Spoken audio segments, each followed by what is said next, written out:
FCRA क्या है? विदेशी फंड पर भारत का कानून आखिर क्यों जरूरी है? नमस्कार दोस्तों, मैं हूं SP तंवर और आप देख रहे हैं भारत मंथन न्यूज। खबर ही नहीं, विश्वास भी।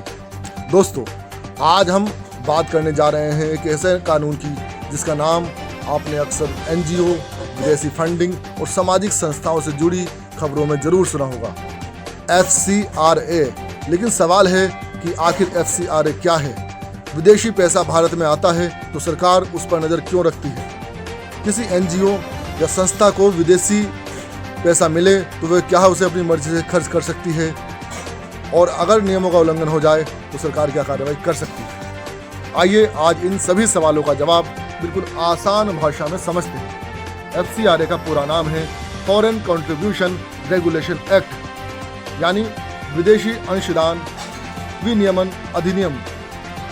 भारत में विदेशी स्रोतों से मिलने वाले योगदान को नियंत्रित करने के लिए यह कानून बनाया गया है। इसका उद्देश्य है सुनिश्चित करना है कि विदेश से आने वाले धन का इस्तेमाल भारत में कानून और निर्धारित उद्देश्य के अनुसार ही हो। अब इसे एक आसान उदाहरण से समझते हैं। मान लीजिए भारत में एक NGO है जो गरीब बच्चों की शिक्षा के लिए काम करता है। विदेश से कोई संस्था उस NGO को 25 लाख रुपए देना चाहती है, तो NGO यह पैसा सामान्य घरेलू संधि की तरह सीधे इस्तेमाल नहीं कर सकता। उसे FCRA के नियमों का पालन करना होगा। इसके लिए संस्था के पास परिस्थितियों के अनुसार FCRA रजिस्ट्रेशन होना चाहिए या किसी विदेशी योगदान के लिए प्रीरियर परमिशन की आवश्यकता हो सकती है। अब सवाल, इन दोनों में अंतर क्या है? FCRA रजिस्ट्रेशन उस पात्र संस्थाओं के लिए है जो नियमों के तहत नियमित रूप से विदेशी योगदान प्राप्त करना चाहती है। वहीं प्रीरियर परमिशन किसी विशेष विदेशी डोनर से किसी निश्चित उद्देश्य और निर्धारित राशि के लिए अनुमति लेने का रास्ता है। यानी सीधी भाषा में कहें तो विदेश से पैसा लेना है तो पहले कानून समझिए और फिर उसके मुताबिक पैसा लीजिए। लेकिन दोस्तों, विदेशी पैसा मिल जाने के बाद भी जिम्मेदारी खत्म नहीं होती। संस्था को विदेशी योगदान का उचित रिकॉर्ड रखना होता है, निर्धारित बैंकिंग व्यवस्था का पालन करना होता है और प्राप्त धन का इस्तेमाल उसी उद्देश्य के लिए करना होता है जिसके लिए वह लिया गया है। अब सबसे बड़ा सवाल, अगर संस्था नियम तोड़ दे तो? ऐसी स्थिति में सरकार कानून के तहत जांच कर सकती है। परिस्थितियों और उल्लंघन की गंभीरता के अनुसार FCRA रजिस्ट्रेशन को निलंबित या रद्द किया जा सकता है और कानूनी कार्यवाही भी हो सकती है। FCRA में विदेशी योगदान को इस्तेमाल को लेकर भी कई महत्वपूर्ण प्रतिबंध हैं।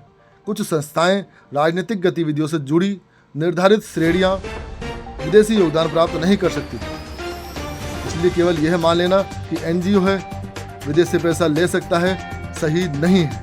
अब बात करते हैं FCRA एनुअल रिटर्न की।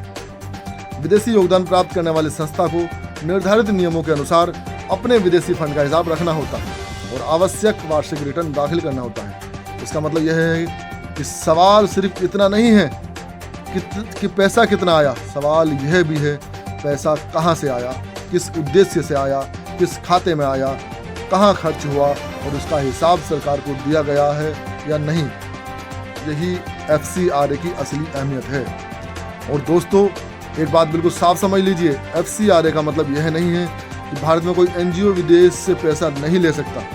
मतलब सिर्फ इतना है, विदेशी योगदान लेने और उसका इस्तेमाल करने के लिए कानून के निर्धारित नियमों का पालन करना जरूरी है, क्योंकि विदेशी फंडिंग का मामला केवल पैसे का मामला नहीं है। सरकार की नज़र में यह पारदर्शिता, सार्वजनिक हित और राष्ट्रीय सुरक्षा से जुड़ा भी हो सकता है। इसलिए अगर कभी आप किसी संस्था के बारे में सुने कि उसे विदेश से करोड़ों रुपए का फंड मिला है, तो सिर्फ रकम सुनकर किसी निष्कर्ष पर मत पहुंचिए, बल्कि सवाल पूछिए, क्या संस्था के पास FCRA की वैध अनुमति है? विदेशी पैसा किस स्रोत से आया, किस उद्देश्य से आया और उस पैसे का इस्तेमाल कहाँ किया गया? यही सवाल FCRA को समझने की कुंजी है। तो दोस्तों, उम्मीद है अब आप FCRA सिर्फ एक सरकारी कानून का नाम नहीं, बल्कि विदेशी फंडिंग पर लागू होने वाली एक महत्वपूर्ण कानूनी व्यवस्था के रूप में समझ आया होगा। अगर आपको यह जानकारी उपयोगी लगी हो तो वीडियो को लाइक और शेयर जरूर करें। ऐसे ही महत्वपूर्ण मुद्दों को आसान भाषा में समझने के लिए भारत मंथन न्यूज को सब्सक्राइब करें। मैं हूं एस पी तंवर और आप देख रहे हैं भारत मंथन न्यूज। खबर ही नहीं, विश्वास भी।